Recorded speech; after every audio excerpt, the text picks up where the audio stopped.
CNN. Live with details is Kurt Hogan of our affiliate WCBD in St. George. Tell us what's happening where you are.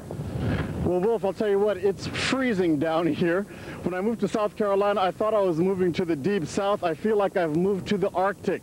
You may notice that the shot is actually very staticky because of the Arctic wind that's been blowing through here. Schools in the area have also been closed. If you can see behind me, I don't know if you can get a shot of Harleyville Ridgeville Elementary School. They actually closed earlier today because of threats of snow. In this area, this part of the country, they don't have the manpower or the equipment to clean up the snow once it falls down, so they close school early. Whether or not schools are going to be closed tomorrow is still up to Mother Nature. We don't know yet. Wolf? All right, Kurt Hogan, you better get warm over there. Thanks very much for joining us. You guys are simply not used to a little cold weather. Those of us who grew up in Buffalo, New York, know all about cold weather. Kurt Hogan is the only reporter in Hampton Roads with this story tonight. And Kurt, these are some serious allegations. Well, they certainly are, Kurt. They say they've been trying to get help for months with this situation, but nobody would listen. Yesterday, at the scene of the fire, as well as today with Internal Affairs, they told News Channel 3 the way police treated them and other customers at Big Daddy's made them feel like they were living in a different time. They just talk about how it's a nigger bar, nigger this, nigger that. Well, to me, in my personal opinion, nigger's not based on color, it's based on ignorance, and the police department has shown their ignorance in more ways than one. The manager of Big Daddy's Bar and Restaurant in Portsmouth says she's being harassed and can't call the police. She says Portsmouth police are harassing her. I told the police lieutenant that night that some of his officers needed to go to anger management when they come in there and beat two black guys down like they did. That's not acceptable.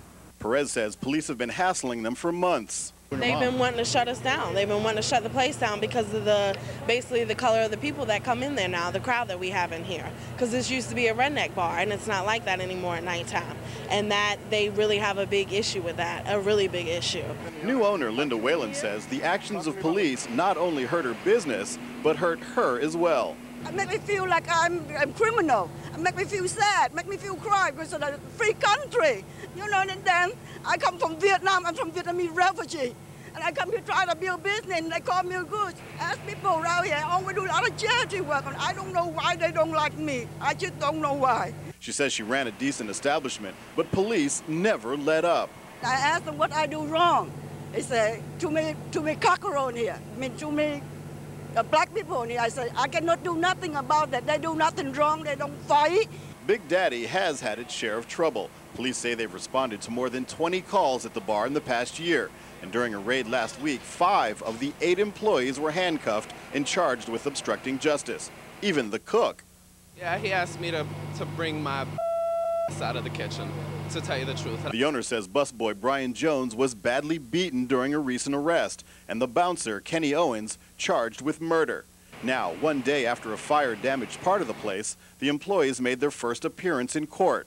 After being read their charges, they filed a complaint with Portsmouth Professional Standards Unit or Internal Affairs. When someone comes to Professional Standards Unit to complain about anything involving police officers, we take them very serious. We sit down with each one of those individuals, we evaluate their stories, we collect evidence, we treat it just like any other investigation, and we find the solution and the answers to it.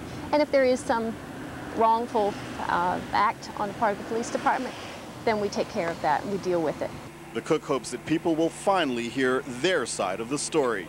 If nothing can be done to those people, people at least need to know what they do and what they are capable of just because of their authority. It's not right. Now, police have ruled the fire accidental, and the employees of Big Daddy's plan to rebuild and get back into business as soon as possible. Now, as for Internal Affairs and the investigation, they say it could take up to 3 months. Stay tuned to News Channel 3 for all the latest developments in this story. Reporting live, I'm Kurt Hogan. And now some people in Hampton Roads are even calling him the new Frank Sinatra. Only your News Channel 3's Kurt Hogan caught up with him at a gig in downtown Norfolk. And Kurt, does he actually look like Frank Sinatra? Well, Pat, I'll tell you what, he looks about as much like Frank Sinatra as I do. But I'll tell you what, when you hear him, you will swear that the spirit of the chairman of the board is within him. They call you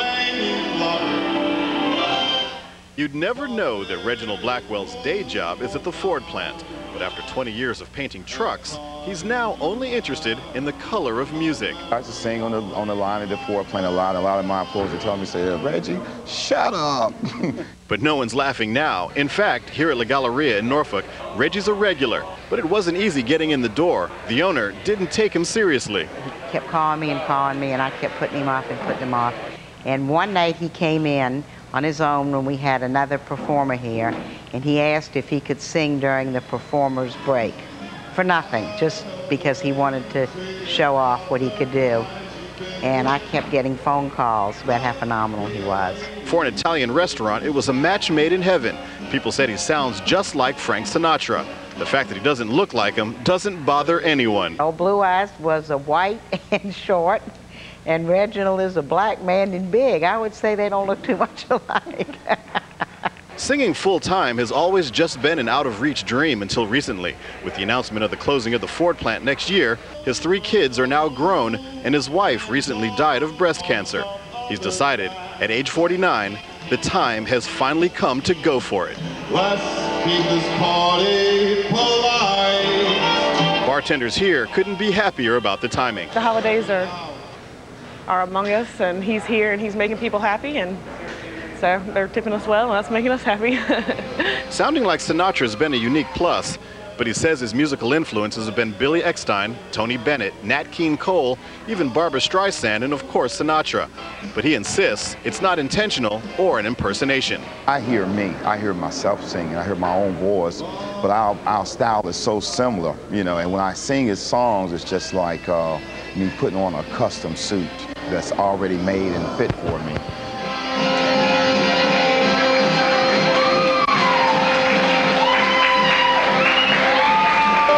Now back here live, Reggie has performed at the Italian Festival. He will be at the Virginia Beach Symphony Orchestra. You can check your local listings and entertainment guides to find out where he's at. And get this, Pat, he learned all this from singing karaoke. Reporting live from La Galleria in downtown Norfolk, Kurt Hogan, your News Channel 3.